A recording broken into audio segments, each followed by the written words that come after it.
നല്ല ക്രിസ്പി ആയിട്ടുള്ള ഒരു ഉഗ്രൻ മുട്ട ബജി ഉണ്ടാക്കിയാലോ? ആദ്യം ഈ മുട്ട പുഴുങ്ങിയെടുക്കാം. ഒരു പാത്രത്തിൽ വെള്ളം നിറച്ച് മുട്ട പുഴുങ്ങാനായിട്ട് ഇട്ട് കൊടുക്കാം. ബാറ്റർ റെഡിയാക്കി എടുക്കാം. 1 കപ്പ് കടലമാവ്, 1/4 കപ്പ് അരിപ്പൊടി, 1 ടീസ്പൂൺ ഉപ്പ്, 1 ടീസ്പൂൺ മഞ്ഞൾപ്പൊടി, 2 tablespoon Kashmiri chilli, 1 teaspoon ജീരകപ്പൊടി, ചോപ്ഡ് ഓണിയൻ, ചോപ്ഡ് ഗാർലിക്കും കൂടെ ഇട്ട് നല്ലോണം മിക്സ് ചെയ്ത് കൊടുക്കാം. ആവശ്യത്തിന് വെള്ളം ഒഴിച്ചു കൊടുക്കുക. ചെറുതായിട്ടൊന്ന് മിക്സ് ചെയ്ത് ജിഞ്ചർ ഗാർലിക് പേസ്റ്റ് കൂടെ ഇട്ട് കൊടുക്കാം. ഈ ഒരു കൺസിസ്റ്റൻസിയിൽ മിക്സ് ചെയ്തെടുക്കാം. വേവിക്കാൻ വെച്ച മുട്ട പൊളിച്ച് 2 ആക്കി കൊടുക്കാം. ബാറ്ററിൽ ഡിപ്പ് ചെയ്ത് ഡീപ്പായിട്ട് ഫ്രൈ ചെയ്തെടുക്കാം.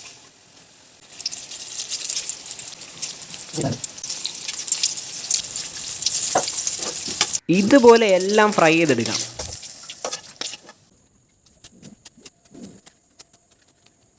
ബജി ഡിപ്പ് ചെയ്യാനുള്ള സോസ് റെഡിയാക്കി എടുത്തിട്ടുണ്ടേ. ഇനി ട്രൈ ചെയ്ത് നോക്കാം.